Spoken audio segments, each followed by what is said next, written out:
What I said was, yeah, here's Beth. I try to keep expectations low. Sometimes when you get those flowery introductions, then people think you're really going to be spiritual. And well, first of all, my name's Beth Hartley. I'm an alcoholic. And because of the grace of God and the steps and fellowship of AA and sponsorship, I've been sober since June 26, 1988. And that's just a miracle. I am one of those people that not taking a drink for 10 days was a very long time. And if you were my friend hanging out with me while I was not drinking for 10 days, it was even longer for you. Because I was a little edgy. By day 10, you were saying, Beth, you weren't really that bad. Maybe you should have a beer. But I just went completely blank. Oh, first let me start my timer. I used to, in case Joe's here, I do have my phone here. It is set to only show the timer, and I do that because I used to bring a watch up with me, but I would never remember what time I started, so it didn't do a whole lot of good. I always knew what time it was, but I never knew how long I talked. And this just gives Debbie some hope that I might keep it to one CD. I like to keep her on the edge of her chair sometimes. But it is good to be here. I got sober in Cincinnati, so there are a lot of faces here that I saw when I was new or that came in shortly after me. So it's really been a weekend of a lot of memories. Hearing Joe yesterday, Joe was in my home group when he was 10, I was new. I was in Joe's home group when I was new. And, it's just, there are some things you hear in the first year or two that change your life and you don't even realize it. And when I had my 2-year AA birthday and announced it at my home group, Joe came up to me after and he took my hand and shook it and congratulated me. And he said, now when someone asks you how long you've been sober, you can say, I've been sober for years.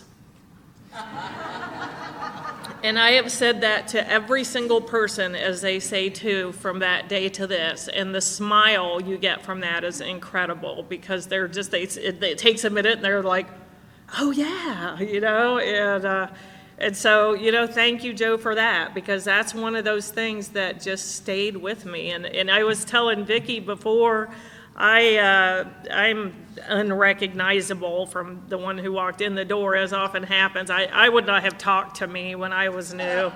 And there was this woman who was about 4 years sober, and her nails were always done, and she always looked nice. And I mean, for God's sakes, her belt and her shoes matched. You know what I mean? And I mean, I'm in a Harley shirt and flip-flops unless it's cold, and then I'm wearing boots. And so I look at this girl and I think, well, you maybe you drank, but you didn't drink, where I drank. And then I heard her speak, and it was like, holy cow. Well, that's not exactly what I said, but I've cleaned up my language a little over the years. And it was like, oh, she did drink she drank places I wouldn't have drank, actually. And so when I was 2 years sober, I gave a talk, and Vicki was in the audience, and Vicki got sober a year after I did. And so I talked at Oak Street, usual, regular, just talked. And they're very big in Cincinnati on teaching you to thank the speaker, so there's always a big thank the speaker line. And she came up, and she had this really kind of bewildered look on her face, and she took my hand, and she just looked at me a minute and she goes, damn, Beth, you are alcoholic. And I realized that's really the first I realized that, because when I looked in the mirror, I still saw a Harley shirt and boots. I still saw who walked in the door. And that was the first I realized that maybe to someone else, I looked like a sober woman. And that stuck with me all those years. And then the Sunday morning spiritual speaker thing just makes me laugh because I give the same talk on Tuesday that you'll hear this morning. So I always wondered why they call it the spiritual speaker on Sunday morning, other than it's Sunday and maybe it's supposed to be, because most of us give the same talk no matter which day it is. And about a year ago, I suddenly realized that for me, really, there is nothing more spiritual than getting the last word. So I think somebody with a sense of humor named this one the spiritual meeting because they know how we are. So I appreciate the opportunity to get the last word, unless Dave gets real windy at the end. And but it is good. I am from this area. I wasn't born in Oxford, Ohio. I grew up in Oxford, Ohio. I was moved against my will to Ohio at age 2. I was born in California, and so my first resentment was growing up in Ohio. I was supposed to be a California girl, and I was pretty pissed off about being from Ohio by the time I was 5 or 6 years old. I remember looking at I was at first day of first grade, and they had a big map of the United States on the wall, and so I'm looking at California where I'm supposed to be, and all the oceans and Texas and the Gulf and Florida and all, and then there was Ohio, and I remember looking at the map, that you could look at the map and see that nothing is really happening in Ohio, and what I know now is, for a long time I kind of left it at that, and then I wondered why they never asked me to talk in Ohio. But what I realized is that already at 6 years old, I was restless, irritable, discontent. And already at 6 years old, I was looking for an outside solution to an inside problem. Already at 6 years old, I thought if I lived somewhere else, I would be happier. Or if I had a brother or sister, I would be happier. Or if my mom didn't smoke. Or if my mom didn't work because my best friend's mom was home all day. Or if I had this, or if I didn't have this. Or if I had, I had kind of not super curly hair, but wavy with a cowlick. But I grew up in the era of Marsha Brady, so I was doomed, and I'm pretty sure if I'd had long straight hair that parted in the middle, I probably wouldn't be standing here now. I could have made it, but all of these things that if this was different, I would be okay. But you can't articulate that. At 6 years old, you don't know how to articulate, I think I'm suffering from a spiritual malady, and I'm restless, irritable, and discontent. You just think it's everyone else's fault, and if something changed, you would be happier. And so that's how I grew up. And Oxford was a great place to grow up. It was a safe town. We had run of the streets. I was going to college sporting events at 6 years old where me and 2 friends would walk from our house to the stadium safely by ourselves. Get in free, because if you were under the height of the window, they let you go. And so I grew up with a love of college sports. I knew everybody, it was just a great, safe place. And I spent my entire childhood and teenagerhood trying to figure out how to get out of there. I was on a campaign. As soon as I found out it was warm other places year-round, I was on a campaign to move south, and my parents wouldn't move south. One time, they discussed moving, but they were talking about Chicago or Minnesota, at which point I was like, have a nice life, I'm not going with you. And I was in high school by then, so I could just threaten to stay with a friend until I graduated, but I just never was happy where I was. And one of my favorite promises in the book, the promises that got read are from chapter 9. And when it says, if you'll be amazed before you're halfway through this phase, they're not even talking about halfway through the steps, because it says step 9, so you're already halfway through. They're talking about before you're halfway through making amends. You're going to be amazed at the difference in your life. But there are some promises after step 5 that are my favorites. And my very favorite is the one that says you can be alone at perfect peace and ease.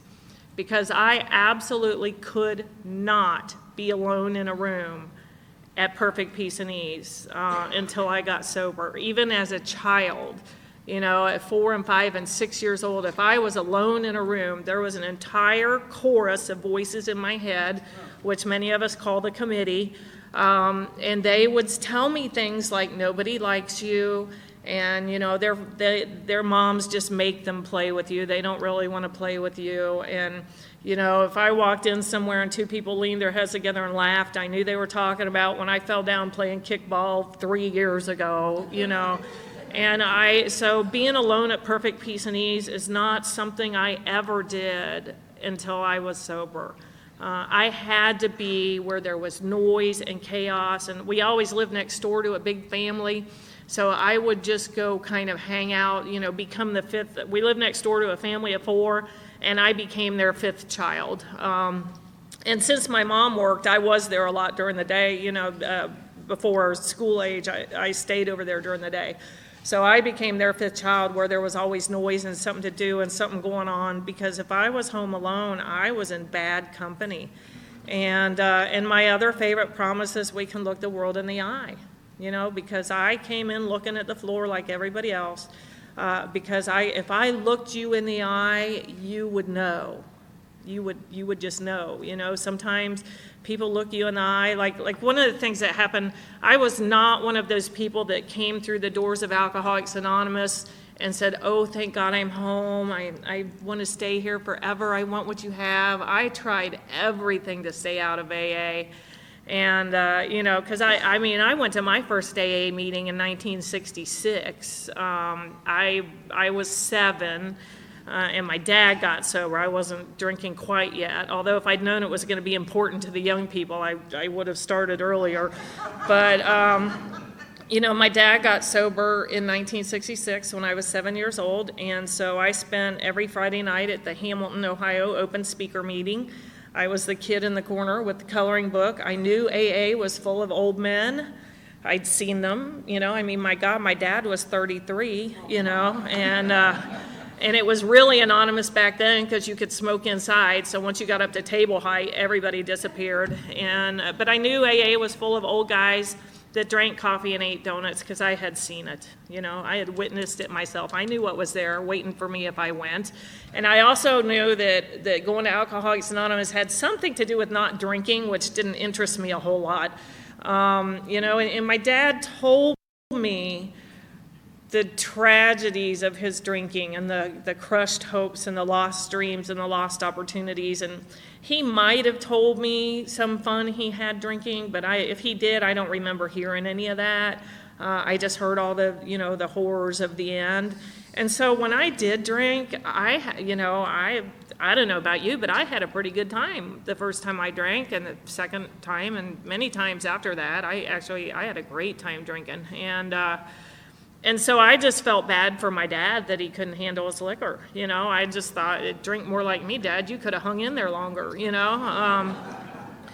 But until I drank, and I didn't drink until I was 15, probably because of having a sober parent in the house, and plus growing up in Oxford, there was it's a college town, so we started getting drugs and alcohol education in the 4th grade, because the bad influence the students would have on us. Now, I don't know where they thought the students got the drugs. We were the ones that were there year-round. They came and went, but nobody really thought that through.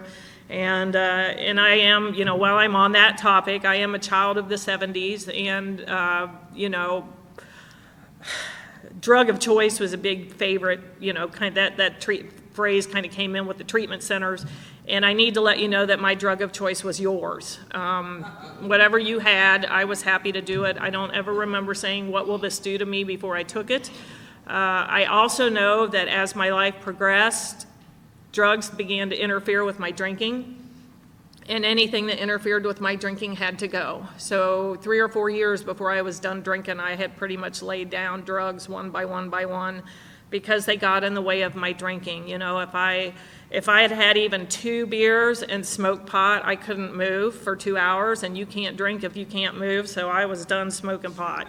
And there were other substances that just made me black out at 6 o'clock instead of midnight, but I was still up moving around, and that made me kind of nervous, so I didn't like those. And the only thing I get really wistful about, and I know Vicki will relate to this one, is the diet pills, because it was the only time in my life that I could drink for days, I was skinny, and my house was clean, all at the same time. I have never since achieved that all at once, and now I just pay a cleaning lady. So the employability issue has improved in sobriety, but Before I started, they told me, well, we have a glass of water for you in case you need it. And I don't know if you could see it over there. That was a shot glass when I drank, that 8 ounces. So I was like, no, I have one. Thank you. I still drink a lot. So, but until I drank, I was busy. I was just busy. And I was a good student. I read a lot as a child before I started school, and I think that's why school came easily to me, because I was an avid reader, before I even got to kindergarten. And when you can already read, it makes a lot of school easier. And I have a head for numbers, so math came easy. And if you've conquered English and math, you've pretty much conquered everything up to about 9th grade. And so school was easy. And if it hadn't been easy, I guarantee you I would not have had the grades, because I really wasn't interested in anything that required work. And what I know now is, all those times I passed through AA, because the first time I went to a meeting and said I was an alcoholic was 1983, but I didn't get sober till 1988. And I was never one of those people who would come for 6 months and then drink for 2 days and then come back and get a white chip. Actually, we didn't even have white chips where I went, but I was one of those people who would go to treatment to stay out of jail and come to meetings for a week when I got out of treatment, and then disappear for another year or two until I was going through treatment to stay out of jail again. And so before that, I just was busy because, again, I couldn't be alone.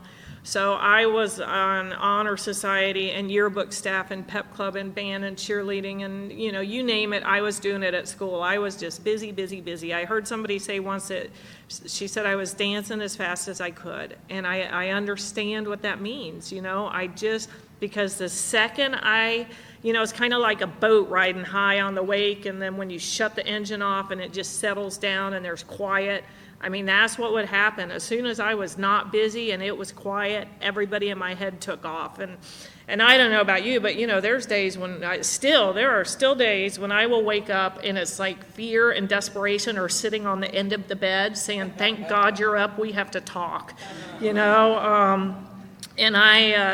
it was actually suggested to me when I was new by Patty O that I write "You're wrong, Beth" on my bathroom mirror in red lipstick. And I thought that was kind of stupid, but she's my great grand sponsor. Like, I'm going to argue with her. She scared me, and I had to go buy red lipstick because I didn't wear lipstick. So I got red because that's what she said, red. One thing I did do when I finally got sober was follow instructions, because I had 5 years of experience that said the Beth plan of AA does not work. And so when I finally got sober, my big surrender that I didn't know was a surrender was saying to myself, what those people are doing seems to be working, and what you're doing clearly isn't. Maybe you should do what they do. And so I made an unconscious commitment that I was just going to do whatever they told me to do. And she said, write "You're wrong, Beth" in red lipstick on your mirror. So I thought, whatever, or whatever we said back then. I don't think we were whatevering yet, but so I wrote "You're wrong, Beth," and I was living in an efficiency apartment at Park Towers, and anybody from Cincinnati will know where that is. You could see it 405 Oak Street out the window, which was very comforting. And I thought, I don't really get the point of this, because I know I wrote it. I know it's there, But what I didn't know is how much thinking I did between not even opening my eyes yet and walking the 5.5 feet to the bathroom to pee in the morning. And I would already be screwed for my day before my feet even hit the floor. Before my feet hit the floor, I had already had a fight with my mother and lost. Something wasn't going to go right at work. Somebody else was, whatever it was bad. It was not going to go my way. And I'd kind of go trudging into the bathroom to start my day that was already screwed. And I would look up, and in bright red letters it would say, "You're wrong, Beth." And it would just make me laugh. And I would say, oh yeah, it's like one of the gifts I got here was being able to be wrong. Because one of the things I would fight to the death over before I got here was being wrong or being right, And somebody asked me, one of the things Patty used to say to me all the time, I spent a lot of time with Patty because by the time I was 10 days sober, I got roped into answering phones at Intergroup, and she was an Intergroup office manager. And so I was with her Tuesday afternoons and Friday mornings, and she was smart. She scheduled me 3 days apart because she knew if I drank, I'd never make it back in 3 days. And they were in the process of digitizing the where and when. Before then it was typewritten, but they were putting it in a computer. And not that I had an ego problem or anything, but she had me convinced that nobody else was allowed to touch that computer but me to put it in there. So, my God, I can't drink. How will they get the where and when done? Kind of like Bill when he says, he's thinking about drinking, and he goes, but what about all those other people that will never get sober if I drink, So I just got sucked into the middle, which I'll hopefully talk about before I run out of time. But anyway, before that, so school comes easy. I'm in and out of treatment in my 20s, and they're talking about being self-centered. And I don't, I think self-centered means vain and selfish. I'm not either one of those. Just ask me. I'm the most loving, giving person I know. And so, any self-centered doesn't apply to me. And I didn't know self-centered meant that if I'm not good at it, I'm not going to do it. Because you'll see me do it wrong. I didn't know self-centered meant if I can't win, I don't want to play, because you will see me lose. I didn't know self-centered meant you will never ever see me try anything new in public. I didn't know self-centered meant I will never ask a question in class at school because it's not all right not to know. I had 2 rules I lived by that my parents never taught me. One of them was it's not all right not to know. Because, and if you asked a question in school, I would feel bad for you because now the whole class knows that you don't know. Now they're teaching a subject we've never seen before. Nobody knows. That's why they're teaching it to us. However, I somehow think I should already know, and I can't ask a question because then you'll know that I don't know. And I didn't know any of that was self-centeredness. I didn't know self-centeredness was the way that I thought you looked at me, and that's what shaped how I looked at me. When I did my inventory, in the big book it says after we do this inventory, one of the things we find out is that the world and its people dominated us. And as I already said, I came in wearing Harley shirts and boots. I have my own Harley. I drank with very large people that wore black leather and carried weapons and ran in gangs, but they called them clubs. And for whatever reason, I was never in a physically abusive relationship, and I never fought. I was never a fighter. I looked like I would fight, so that probably kept me out of fights. The reason I didn't fight was nothing, no high moral ground or anything. I just had an acute fear of getting humiliated in public. I knew if I hit you, you would hit me back, and it would hurt, and I would cry, and talk about looking bad, so I avoided fights. And plus, when fights break out, drinks get spilled. It's just, you ever been in a bar when a fight breaks out and tables go over, beer flies everywhere? I'm not diving into the fight. I'm trying to save the pitcher. And so when it said the world and its people dominated us, I didn't really understand that. And what I've come to understand is what dominated me is what you thought of me. And that was a hard one to get because I thought I didn't care what you thought of me. If you had asked me, I would tell you in very colorful language that I don't care what you think of me. And my banner was, I don't care what you think of me. Well, I had 2 banners. One is, I don't care what you think of me. And the other was, I'm just hurting me. I'm not hurting you. Leave me alone. And those are as a girl I sponsor said, it's still makes me laugh because she said it with a perfectly straight face. She said, I got to AA and I found out I was unique like everybody else.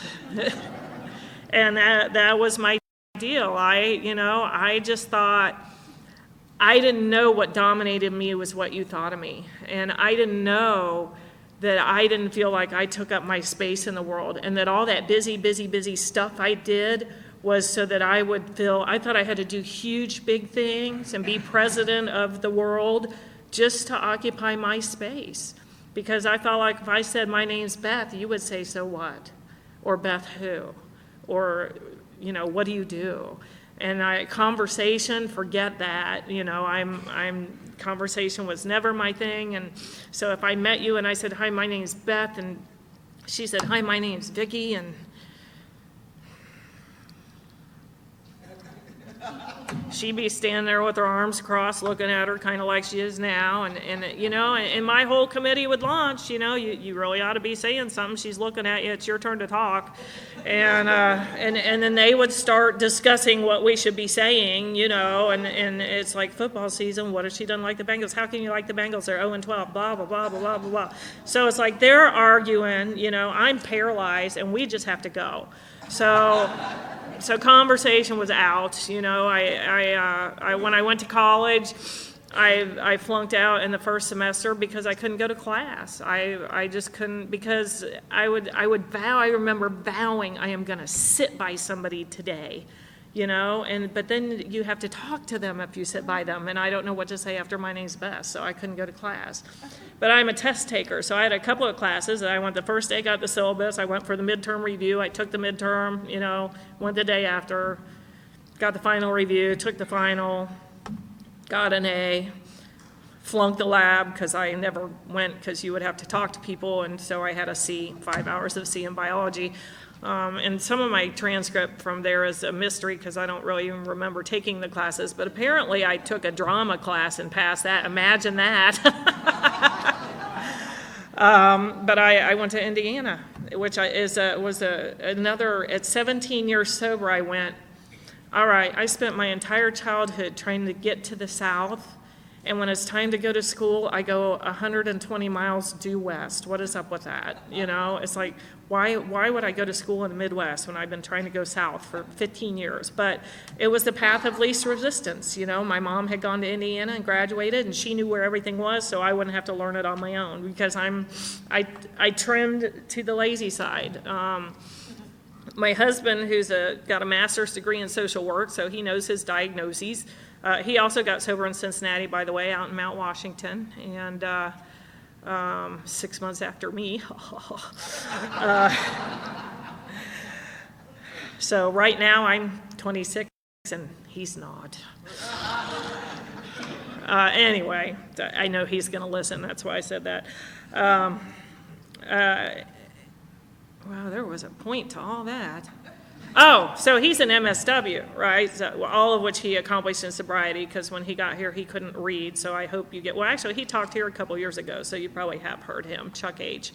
And so he knows his diagnoses. And he looked at me one day and he said, I've decided you have a type AL personality. And that intrigued me. So I, like an idiot, asked him what that was, because I know what a type A personality is, and I lean that way.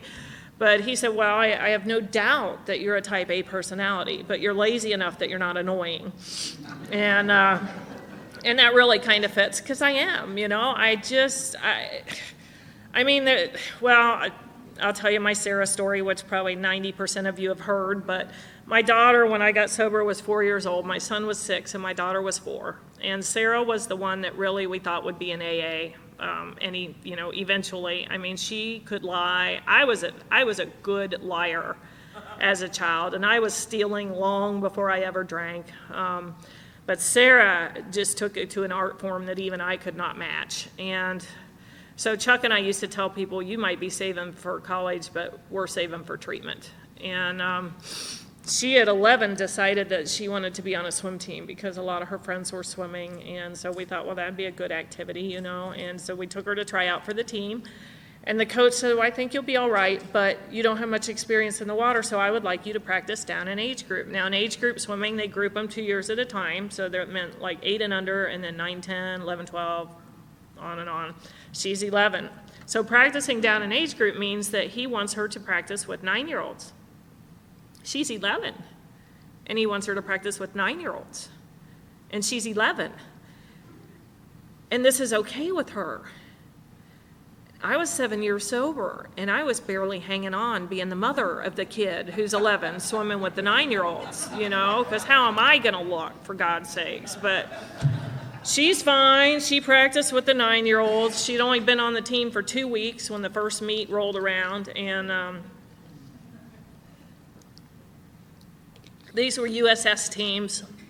So they had meets where there's, 20, 25 teams, and they just ran heats, put up the results, and then the top 16 would be in the semis and the finals. And so her very first race ever, she was 70th out of 72.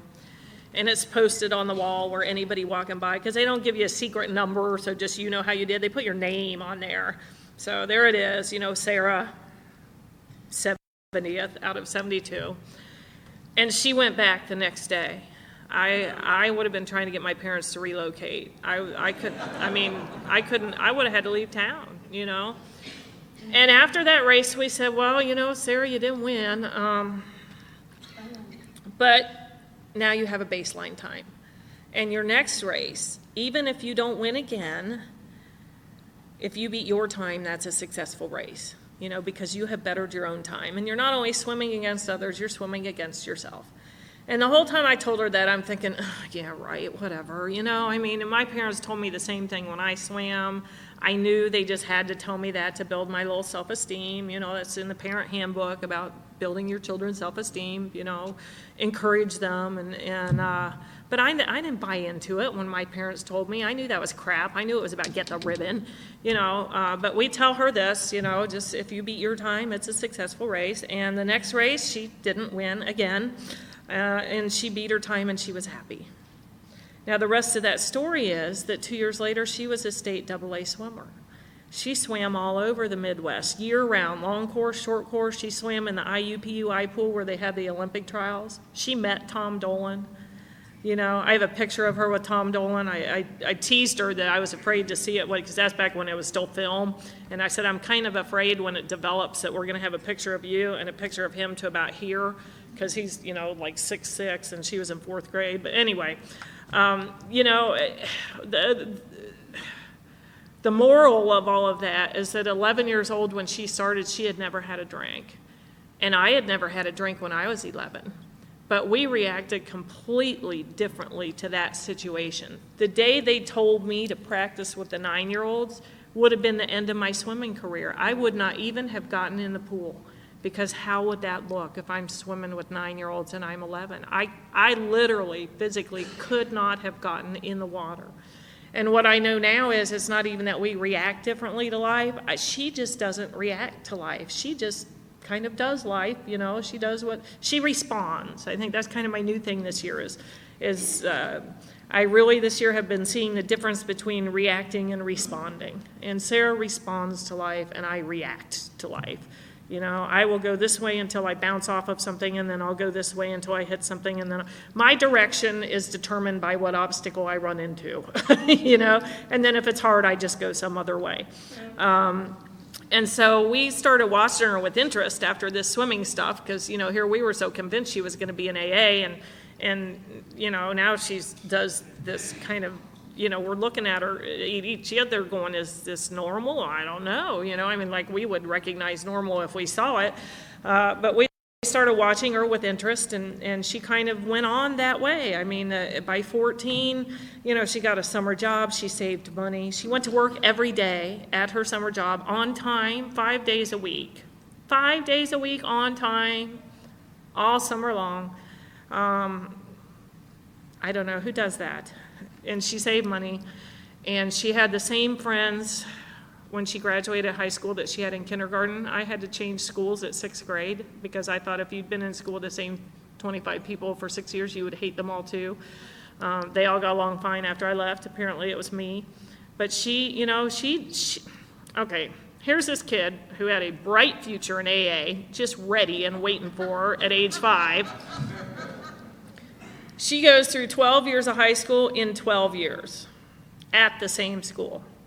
She decided after her freshman year, they do career day where everybody comes in, and she went to, you can pick 3. One of the ones she picked was the military. And she decided her freshman year in high school that she wanted to enter the military when she graduated. Then she graduated, and she entered the military. She went through the delayed entry program her senior year, so she actually had completed part of the entrance stuff before she even graduated high school. She served 10 years in the military, active duty, 3 deployments. That just makes me cry. Very proud of her. She got married while she was in the military. They had a baby a year and a half later. I mean, what do you do with a kid like that? You know what I mean? We still go to her for advice. I mean, at 14 years old, we said, we think we know there's supposed to be one mature person in the house, so we think it might be you. Our son is a little more of a kindred spirit. He's quite the free spirit. Alcoholic, I don't know. He's doing better at 32 than either one of us was. And even when they were in their mid-20s and we wanted to kill them both, we would just have to stop and say, what were we doing at 25? What were we doing at 26? Never mind, they're fine. And he served in the military as well. He was infantry at the height of Iraq and was clearing villages and did a lot of things that nobody should have to do. And so he's actually on 100% retirement from the military with PTSD. But I don't have to worry about him not being able to make a house payment or not. He still goes days without sleep and that kind of all that stuff that comes with PTSD. But because of that disability, I don't have to worry about him trying to hold down a job and have a place. I don't have to worry about him being homeless, which is a great load off my mind. And we moved to North Carolina at the end of 2002. I got a job down there. It just fell out of the sky. And when he got out of the military in 2005, he moved to North Carolina, which was totally unexpected. He's more of a cold weather guy. I mean, he was stationed at Fort Drum, New York, and he was so happy because they have 10 feet of snow up there. He likes that. We're not sure he's really related to us, but because we're beach people. But, he moved to North Carolina in 2005. Sarah's take on moving to North Carolina was kind of when hell freezes over. I'll think about it. Because she was, we used to tease them that once the last one graduated, we were moving and not telling them where we were going. And the first day of her senior year, when she got home from school, Chuck and I are on the front porch chanting, 4 more years, hey, 4 more years.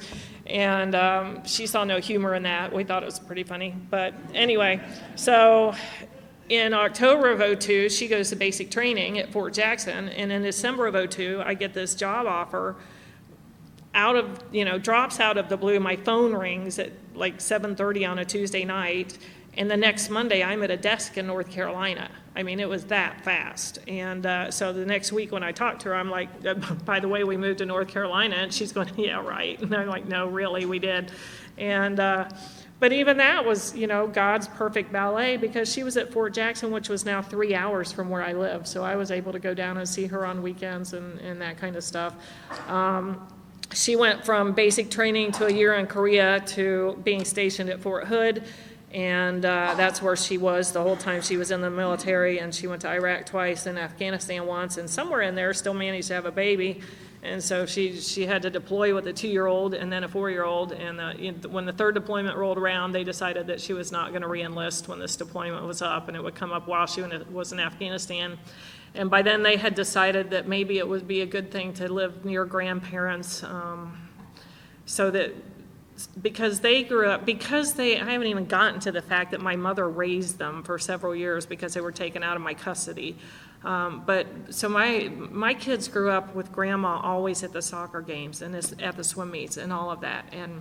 And Jordan's family was not a particularly tight family, and they talked and decided that what they wanted for their daughter was grandparents in the stands at soccer games and that kind of stuff. And free babysitting is nice too.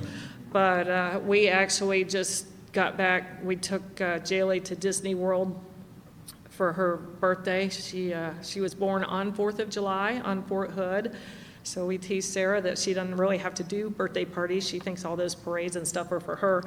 But we just got to take her to Disney World for her 7th birthday with no parents. We said, any grandchild, every grandchild on their 7th birthday will go with me, Ma, and G-Pa to Disney World. And so we just did the princess tour.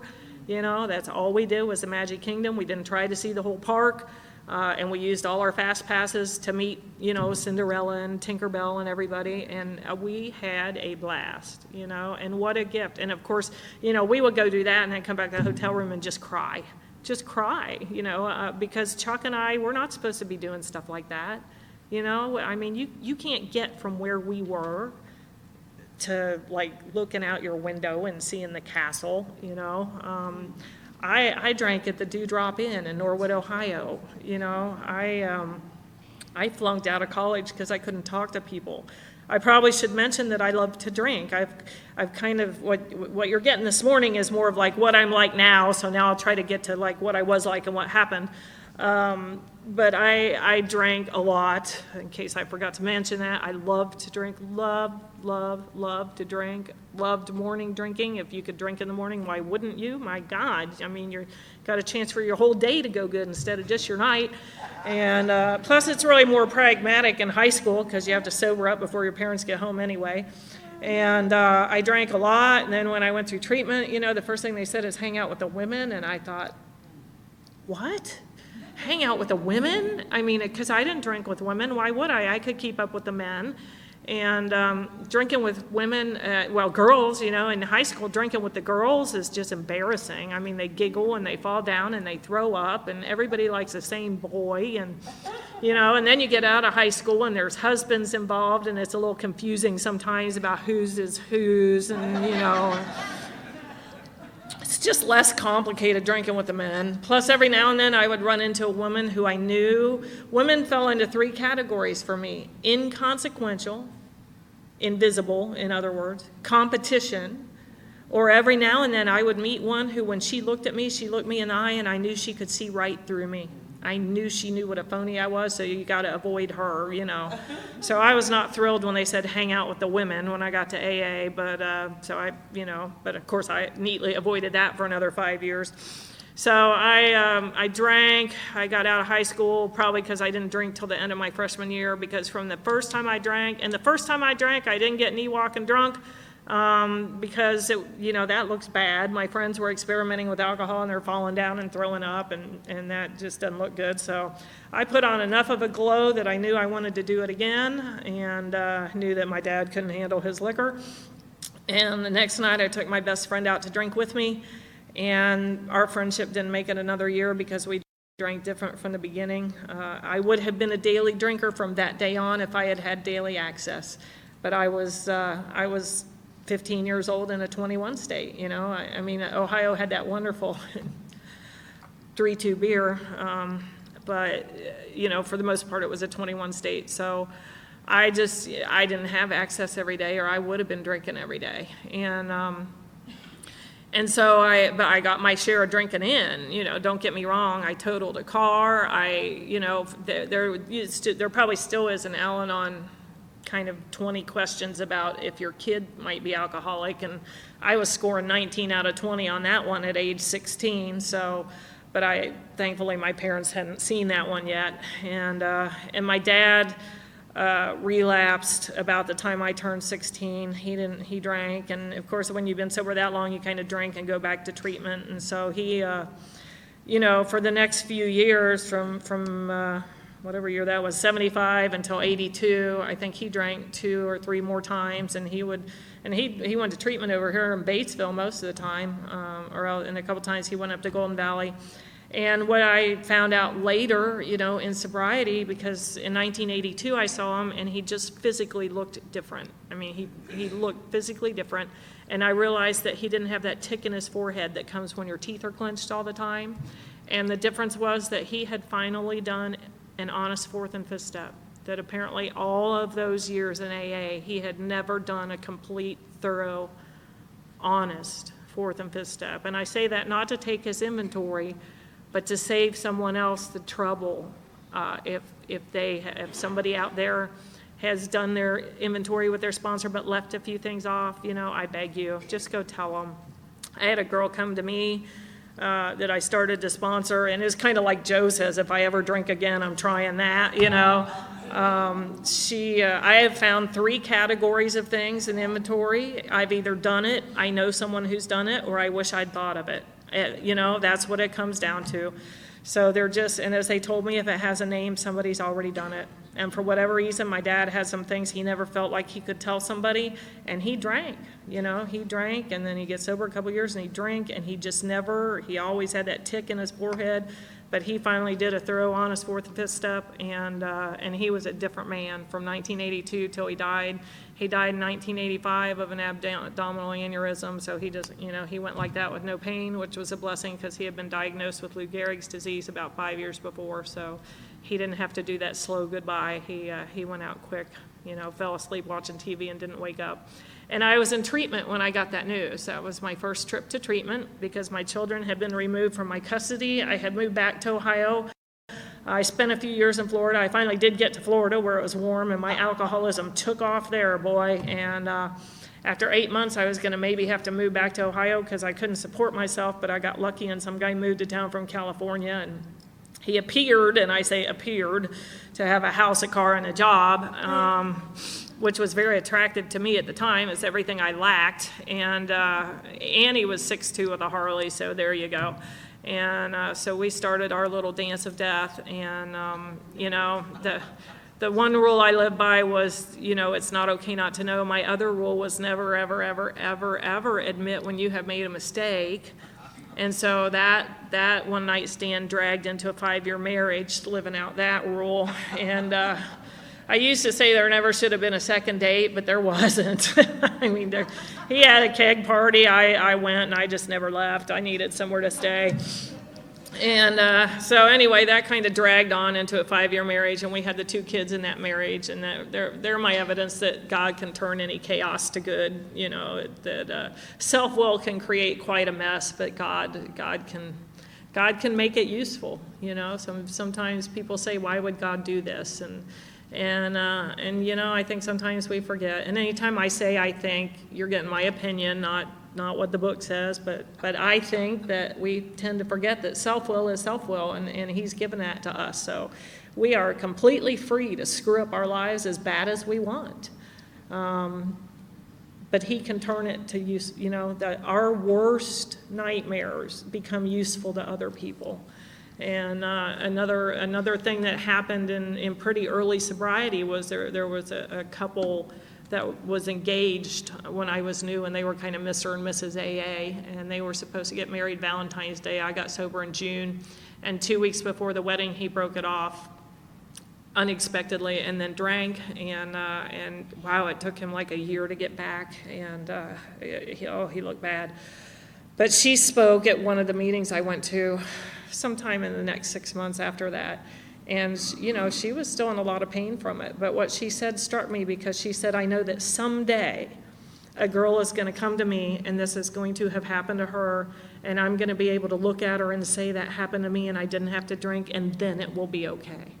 And that was my first concept, that it doesn't have to be okay right now, but that I know it just helped me internalize that no matter what happens and no matter, bad day, good day, that eventually it's going to be useful to somebody else. And if I am able to look at you and say, that happened to me and I didn't have to drink, then it's okay. Then it's okay. So I drank like a pig. I did many other substances because they were around. I'm a child of the 70s. Like I said, they interfered with my drinking, so eventually I put them down. And then I moved to Florida, got married. We had the kids. We lived in the Keys for a while. That in itself is another story, but I'm sure it sped my trip to Alcoholics Anonymous by several years. And when it was finally time to get divorced, which means he finally said get out, which is what I'd been waiting for, because I can't leave, then it would be my fault. He only had to say get out once, and I was on the phone, to Mom, send me a plane ticket. Now, I wanted to just relocate in Florida, but she was having none of that, and probably something to do with this arrest we'd had. We had this little home-based business going, and it's expensive to live in the Keys, and there's a lot of importing and exporting down there, and you need local distributors, and so I just thought of it as a part-time job, and the detective said they thought of it more as sale of a controlled substance. So there you go, tomato. And But even though I came out of that with probation, one of the things that happened to me when I drank is I never had the consequences I should have, ever. I always thought of that guy in the cartoon that walks down the sidewalk and the safes and the pianos are falling behind him, That was me. That was just me. I would get clipped every now and then, but I never got crushed like I should have. The only time I ever got suspended from school, it snowed that night and there was no school the next day. So there's nothing on my record, Doesn't that happen to everybody? I don't know. They're always happy for me in the prisons when I tell that story, because I should have been in prison for many, many, many years for many, many, many reasons, most of which, thank God, the statute has run on now. So now I'm back in Ohio. I had gone to one AA meeting in the Keys because I had this great job at this oceanfront resort that was totally staffed by alcoholics. It was a fabulous place to work.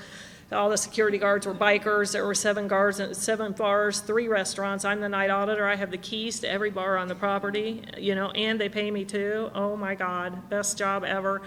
And so I went at happy hour one day at 5, and I was still there at 11 when I was supposed to clock in. So they fired me, and I kind of intuitively knew I wouldn't find another job quite like that anywhere. So I went to Alcoholics Anonymous in 1983, and that's the first time I ever introduced myself as an alcoholic, because up until then, if I went to a meeting with my dad, and they would go around the room in Oxford and introduce themselves, and I would say, my name's Beth, I'm with him. Because I'm not saying the A word, because one thing having a sober parent will do for you is keep you from ever wondering if you're alcoholic, even to yourself. I've heard people speak and they say, oh, I sat in the bar and said I'm alcoholic, who cares? But with a sober parent, that's not an option, because if you say alcoholic in the same sentence with your name, a big book's going to drop out of the sky, the bartender's going to hand you a meeting schedule, and the AA police are going to come take you to a meeting.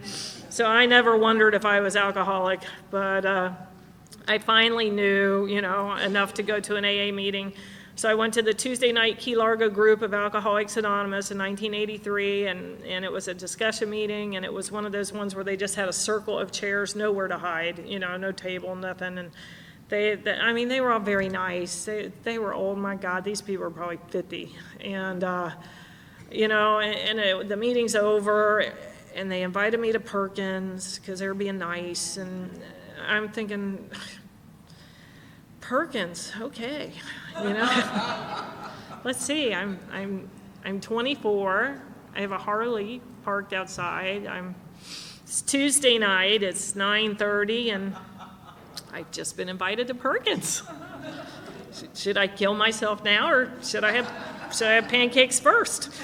And I went to my boss the next day, and crash goes another piano. I told him I knew I had a problem. I was going to Alcoholics Anonymous. They had put the weekend girl up to full-time. Everybody hated her, and she didn't want to work full-time anyway. So, one AA meeting, I get my job back. AA works, it really does. And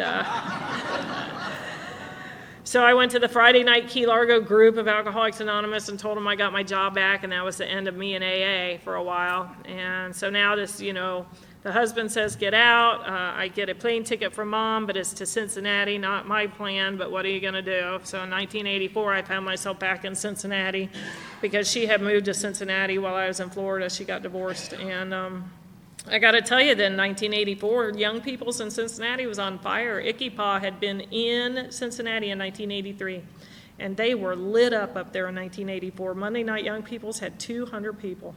And the Friday Night Live group was a Young People's group, and there was 150 people there. And it was an active, enthusiastic, structured, sponsored Alcoholics Anonymous. But there's a big problem when I walk into a big new group of people. It splits into 2 groups, all of you and me. And you guys all knew each other, and you're all talking, and you're all laughing, and you all were talking about that book. Now, I'd read the book. I got the book, and, from my dad. When I went to that AA meeting in the Keys, within a week, I got a box from my dad, and I opened it up, and it had a big book and a 12 and 12, each day a new beginning, 24 hours a day, one day at a time, a cassette tape of his talk. I don't know how long he'd been putting it all in the box, but one meeting, and that baby was in the mail. And so I already had a big book, thanks, and I had read Bill's story, because you start on page 1, don't you? Who reads the Roman numerals? And And, so I start on Bill's story because the directions for living are in this book. The outline for living is here. And I open up to page 1 and it says war fever ran high in a New England town. And I'd be like, oh, this is helpful. And so anyway, young people, I'm sure I gave it a good 2 weeks. I'm sure I did. But people weren't really remembering my name. I might not have given anybody my name, because who wants to be new? I wanted to start 2 years sober. And I don't know what to say after my name's Beth at an AA meeting any more than I know what to say anywhere else. And that's still a problem sometimes. If you have that problem, I suggest greeting. If you go to a meeting where you've never been. I mean, when I moved to North Carolina, they didn't have greeters. They did after I got there, by God, because I don't know, even at 14 years sober, I still can't walk in and start a conversation with somebody, so I just greeted. And here's the deal. If you're greeting, you give the appearance of talking to someone. But they're on their way by for coffee, so there's no real danger of conversation.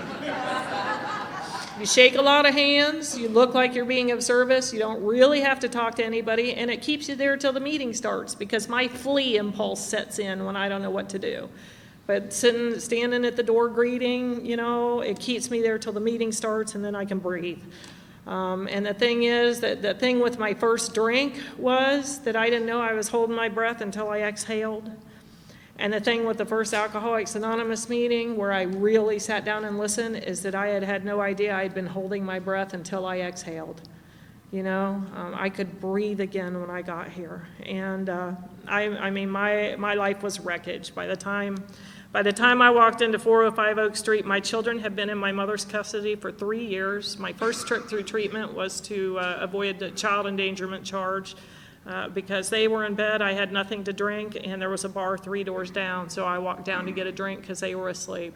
And my 3-year-old son woke up and couldn't find me, and he came outside, and it was one step down onto the porch, and he couldn't reach the doorknob to get back in, and he stood there and cried, thank God he didn't just wander off looking for me, because who knows? Who knows? But he stood on the porch and cried, and one of the neighbors called the police, and it didn't take a rocket scientist to figure out where I was. My car was parked right outside, and there was a bar 3 doors down. Wonder where she is. So they called the bar, and sure enough, there I was, and they suggested that I come home. And even against my better judgment, I thought I probably should go home. And they charged me with child endangerment, and my mom got that call in the middle of the night that no parent wants to get, come get your grandchildren, we just arrested your daughter. And my mom's life was turned upside down at age 51. At age 51, she became the primary caregiver of a 3-year-old and a 1-year-old. And I was not gracious about it. I did not thank her. I did not do anything to make her life easier. If anything, I did things to make her life harder, because every problem I ever had, I laid at her feet. It was her fault I had curly hair. It was her fault I didn't have a brother. It was her fault I grew up in Ohio. You name it, it was her fault. And now she's making me look bad raising these kids because she read them a story every night. They got to daycare on time and clean clothes after having breakfast. They had dinner at dinner time. They slept in clean sheets. I couldn't do any of that, and I knew it, and I hated her for doing it, and every now and then, just to stir things up, because alcoholism doesn't really care who does what for you. Alcoholism just bankrupts us of the ability to feel any kind of empathy, any kind of compassion, any kind of anything. It just empties us out. And every now and then my kids would come see me for a weekend because I was staying with a friend in her attic. And I used to say I moved into an attic apartment, and then I realized it was an attic. It wasn't an apartment until I got there. But every now and then my kids would come stay the weekend because Kathy that I stayed with had a kid too, and they would play. And about 4 o'clock on Friday, and this is not every time, but probably once or twice in a 2-year period, I would say something on Sunday afternoon at about 4 o'clock about getting an apartment soon so we could all live together again. And I'd know I wasn't going to do it. But I also knew that they would go home excited and tell Grandma, and she would have to talk them down and be the bad guy. And that's what I wanted her to have to do. How do you make amends for that? While you're flying your "I'm not hurting anybody but me" banner, we all say we're not hurting anybody but ourselves. Well, we are scorching the earth all the way around us. The things we put our families through are devastating. And, it was a long road with my mom making amends. She gave me a job when I got sober because I was unemployable, and she knew I wouldn't work if I didn't. So anyway, back in Cincinnati, drank another 3 years, finally ended up in detox again in 1988, and just had this passing. I'm trying to come up with plan B, because we always got to have a plan B, and I just, nothing I could come up with. Everything I came up with, I'd already tried, and it had failed. There was nowhere left to borrow money. There's nowhere left to stay. There's no problem with being a neighborhood barmaid, as every neighborhood has their own barmaids. They don't really need you. And I just had this, what I realized was that I was 29 and a half years old, and I was distressingly healthy. And I never thought I'd live to be 30, so I didn't have any plans for being 30, because I knew I'd be dead. I drove drunk, I mixed drugs and alcohol, I hung out with people that carried guns and drank, I bartended places where people shot at each other. I just should have been dead. I remember one night I had taken a handful of something at the bar, and then I came back to this guy's house where I was staying, and he had these really heavy-duty, put you to sleep kind of pills, and I took them, and then I remembered that what I had taken at the bar, and I went, wow, that may not have been too smart. But I just remember thinking, well, you know what, if I wake up, I wake up, and if I don't, I don't. I laid down and went to sleep. So dying didn't scare me. Living scared me. And the only reason I never attempted suicide is because I knew I'd live. I knew I'd be one of those people who somehow blew half of her face off and lived to tell about it and looked bad, and that wasn't an option. And so even with these, I had a friend who tried to kill himself overdosing on drugs, and he didn't die, and he ended up paralyzed, half of his body paralyzed, the half where he wrote, and he couldn't speak. And he was 37. And the last thing he had said to me, because we'd started getting sober about the same time, but every time he got 30 days, he would drink, and the welfare check came, he would drink, every time he had money. And I was about 7 months sober, and he drank again, and the last thing he said to me was, maybe it's just not time yet, Beth. And I knew what he meant. That's what I'd thought all the time, And then he tried to kill himself, and he didn't die. And I went and saw him in the hospital, and I just wanted to shake him and go, is it time yet? But what that did, what I realized was all of those times I told myself that it wasn't time yet was the big lie, because I didn't have any power at all over once I'm drinking, I have no power to say that it's time to stop. That's the big lie that alcoholism tells me. My only chance for stopping is seeing the truth between drinks and then hanging on to it. And that's what happened in detox. I realized I wasn't gonna die, that I was gonna live 30 or 40 more years whether I drank or not, and that no matter how bad it was gonna keep getting worse. And that scared me to death. If they had told me, Beth, if you leave here and get a beer, you'll be dead in 6 months, I would have gone for the beer, no problem. But I knew I was going to live to be 70, and I was 29 and a half. I mean, my blood pressure wasn't even high. It was just ridiculous. Absolutely the only thing wrong with me, not to minimalize or anything, but was chronic alcoholism. I had no physical problems. I just wasn't going to die. And so I just had this passing thought, well, like I said at the beginning, whatever those people in AA are doing seems to be working, and clearly what you're doing isn't working for you. Maybe you ought to do what they do. And I just made an unconscious, semi-conscious decision to go do AA, whatever they were doing. And I was at the Cat House, which is the county detox. And they had a 30-day program, which I was fully prepared to do, but I'm a test taker, and if you're a test taker, you know who you are. And if you're a test taker, you can ace treatment every time. I was always leaving treatment voted most likely to stay sober forever, And so I'm ready to go through their 30-day program, and he said no. And I was a little taken aback, but he just said, Beth, you already know everything we're going to tell you. You probably could teach half the classes we're going to teach. Why don't you just go do it and save the bed space for somebody who doesn't have the information? Well, if you're going to put it like that, that's a little hard to argue with. So I got out of detox on Friday, a 4th of July weekend in 1988. The 4th was on Monday, which essentially meant my life was on hold until Tuesday.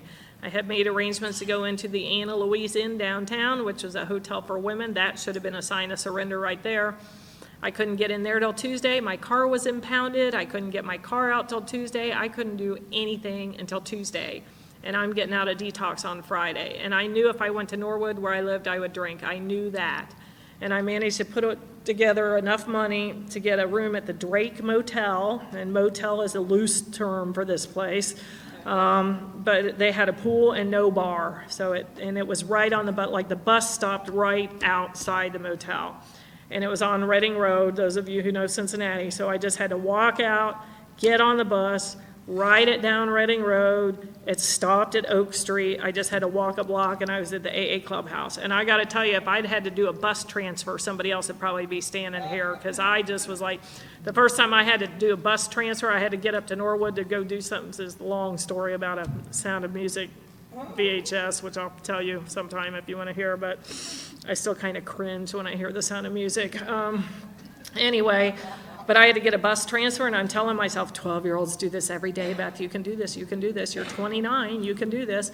But anyway, and that first day out of detox, I'm in the Drake Motel, and it's time to get on the bus. But I'm thinking, well, I've been going all week. I could stay in tonight and watch some TV. And one voice in my head said, you skipped meetings before and you drank. Maybe you ought to go. And I thought, yeah, I probably should. So I went and I got on the bus. And I got down to Oak Street, walked up on the porch, saw somebody used to bartend where I used to drink, and we both said, I thought you were dead. And I walked in, and the girl giving the talk I had met 4 years before when I was passing through. And she told an entire room full of people that alcoholism had taken her to the place where she didn't want to drink, or she didn't want to work, she didn't want to take care of her child, she just wanted to drink. And that was my biggest secret, because what had happened to me in treatment that very first time, that women's treatment center, is, like I said, I'm a test taker, so I can talk the talk, and I was the one they would have come talk to women who didn't want to leave their children for 6 weeks. And I would tell them, better 6 weeks now than forever later, because if we're not sober, we can't be parents. But what I was realizing as I stayed there was I didn't want my kids back. I didn't want them back. It was too hard to be a single parent. And my mom was doing a fine job, and they were getting way better care with her than they would have got from me, which is one of the reasons I hated my mom so bad. And so but you can't tell people you don't want your kids. I mean, talk about looking bad. And the big book calls that a double life, the one we want the world to see and the one we know is true. And so this has gone on for years, if you ask me, of course I want my kids back. I went through treatment 2 more times, staying out of jail, but still, of course, I want my kids back, but nothing in my actions said I wanted my children back.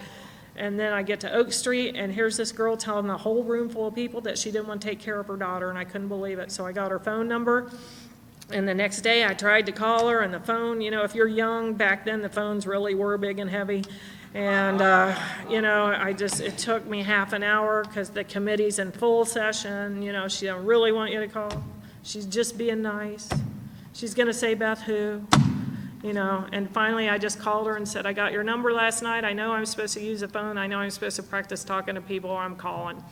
And she just laughed and said that's what I had to do. And that's what I tell new people now, just practice using the phone. I don't care what we talk about, I mean, I watch Duck Dynasty, for God's sake. It doesn't have to be deep, Just call, just practice. Just tell me you're practicing using the phone.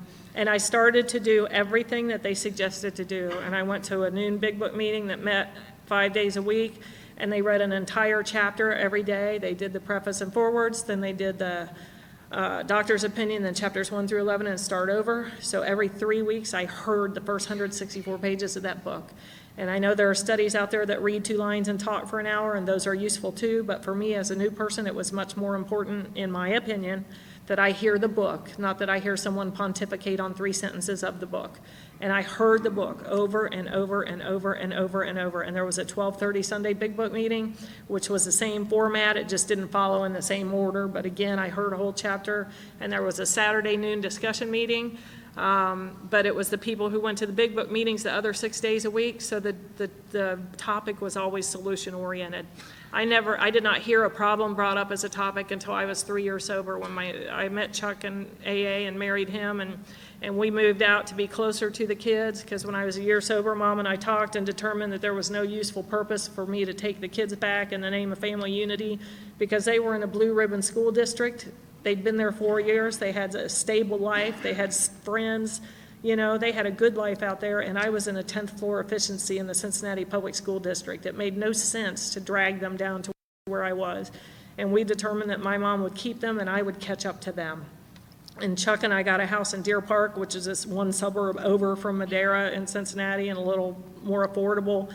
And we bought a 2-family so that renting half of it would help us with the payment. And, we just started catching up to the kids. And I participated more and more in their lives. And my biggest fear when I got sober was, would I even be able to love them? Because I wasn't sure that alcoholism had not killed that off in me completely. And Chuck and I, as I said, we met in AA. I heard him speak at a year sober at Monday All Group Gratitude Night, which I hear they don't do anymore. That's kind of a shame. They used to have on Monday nights, outlying areas would come in and chair the meeting at Oak Street and bring one of their speakers. Now, I was a bar drinker, and so the AA clubhouse, Oak Street, was my kind of place. And I viewed suburban discussion meetings as a bit on the dry side. And so I'd always kind of roll my eyes if it was, Mount Healthy or Mount Washington or wherever. And I got there and I'm like, oh, goody, Mount Washington night. But then this guy gets up who's, he looked like he was 20, but he was 3 years older than me. And he gave this great talk. And I always tell him that from that moment I said, I want what he has and I am willing to go to any lengths to get it. But it really was another year before we started to date, and we crossed paths every now and then, but we ran in different circles. But we started to hang out, and we made a decision to do something different for both of us, because I don't know about you, but I did most of my dating at last call, and so did he. So we decided to get to know each other and keep our clothes on, and we courted. We got to know each other, and we fell in like, and we fell in love. And he asked me to marry him. We started dating at the end of 1990. He asked me to marry him in 1991, and we were married in July of 1992. So last month we celebrated 22 years of marriage. And, we have been having a blast. And we made a decision at the very beginning that we would have God first, AA second, and then each other. That he would never be first in my life, and I would never be first in his. Because if he's first in my life, God isn't. And I heard a good one the other day. The guy was talking, and they'd been married almost as long as us, and he said, Linda and I decided that we would have God first, and then AA second, and then we had this cat, and then and then each other. So, but in theory, Chuck's third, unless I'm thinking about me, and then he's fourth. But fourth is good, So anyway, we've been married for 22 years, and there are ups and downs with everything. That we got custody of the kids back in 1993 when we finally were able to move over into their neighborhood so that they didn't have to change schools and change their lives. Shortly after that, they became teenagers, so we were having discussions like, you wanted them back, no, you wanted them back, no, you wanted them back. But we lived through it. There were some rocky times while Robbie was a teenager. Very, very hard times. There was a point at which I didn't know if we'd ever all be able to sit in the same room again together. But, 10 years later, he moves to North Carolina when he gets out of the service, and we see him all the time, and he's a joy to be around. And we have laughed together, we've cried together, we buried his mom, we have both always had sponsors, we've both always had a home group, we've both always sponsored other people. We made the move to North, I can't believe we've been in North Carolina almost 12 years already, and a fellowship has grown up about us down there, but moving is hard. I would leave meetings down there thinking I do not want to be the new girl, I hate being the new girl. You would be surprised, just take a moment to do a self-check and, kind of take a 10,000-foot view of yourself at your home group and see if you're looking for newcomers as they walk in the door. See if you're talking to people who just moved in from out of town. Because what happened to me is people looked up and said hello and went right back to their conversation as soon as they found out I had more than 5 days. And I was the new girl, and it is no fun. And but what it did is it made me a better home group member. And my mission at my home group is to go sit down and talk to anybody who's sitting by themselves. Because it's easy to greet somebody at the door, but a lot of people get greeted at the door and then they walk in and they are alone. And there is no lonelier place, drinking or sober, than being alone in a room of 100 people. And so my job, my self-appointed job in Alcoholics Anonymous, is to look for that lonely soul so that they are not alone in a room full of people. And I hope that's something that you'll think about doing too, because people are dying in Alcoholics Anonymous who are sober. I had my kids at meetings a lot when I was new, and one of the women I sponsor had a brand new baby and went to a meeting, and she was met at the door by a line of women who said, "We don't allow babies in here," and she was new. And she turned around and left, and thank God 2 men went after her and said, "Can you go get a cup of coffee?" And she just celebrated 16 years, but she would not have come back if that hadn't happened. You know, when my kids got fussy, people took my kids and went and played with them so I could get a meeting. And if I'm in a meeting where some kid's fussy, I go get the kid and I take him outside so that mom can get a meeting. And I hope you never see me glare at a mom whose kid is making noise, because we don't bring them because they're fun. You know, we bring them because we need a meeting. And again, it's, imagined or real, a nasty look has the power to kill somebody sometimes. And we really, we do not shoot our wounded here. We do not shoot our wounded. My sponsor says that all the time. And I know for myself, sometimes I get a little too comfortable and somebody might be disrupting my comfort zone. And thank God I hear my sponsor's voice in my head saying, "We don't shoot our wounded." And so I get out of my comfort zone and I go get that kid, or I go welcome that newcomer, even though I don't know how to have a conversation. I figure they don't either, so I'm safe, And I do what we do in Alcoholics Anonymous, which is present Alcoholics Anonymous to the newcomer. It's not a social club. It is a fellowship. There's a story I'm going to try to tell. I should have brought it to read. I love it. It's called The Life-Saving Station. It's not conference-approved literature, but it makes its point. And there was this little life-saving station along the coast, and they were, because there were a lot of rocks, and so they were always pulling people out of the water and saving them. And they got kind of a reputation for saving people, so the people in town wanted to help out a bit. And so they started funding it a little, and the place got bigger, and they put in some cots and stuff for the people to recover. And then they thought, well, we really should have a nicer place for these people once they're recovering. So they fixed the place up a little bit, and then they had another boatload of near drowned people come in who were all wet and dirty. So then they thought, oh my God, our nice furnishings here. So they put in showers outside so they could clean up the people before they came in. Figured that I equate that to a detox center. And so then some of the people thought, this life-saving stuff is really kind of inconvenient. It's interfering with our club functions and things, and maybe we should just hire some other life-saving crews to bring us the people. And so there was some argument about that, because other people said, we really are a life-saving station. That's what we're supposed to be doing. And but the majority said, well, if you want to do that, go start your life-saving thing somewhere else. I mean, they put a little lifeboat in the decoration just as kind of a symbol, but they were very busy with all their social activities. And they said, well, if you want to go save lives, go do it somewhere else, because we're busy here. So a few people went and started another life-saving station down the coast. And eventually the same thing happened. It grew, it got bigger, they got, it cleaned up, let's clean up the people outside. The same thing happened. History repeated itself over and over. And the end of the story is, up and down the coast, there are life-saving stations all the way up and down the coast. And the rocks are still treacherous, and most of the people die. And I don't ever want to get so comfortable. And God, this is really depressing for a Sunday morning talk, sorry. But anyway, I don't ever want to get so comfortable in AA that a newcomer is disrupting me at a meeting. We were talking the other day about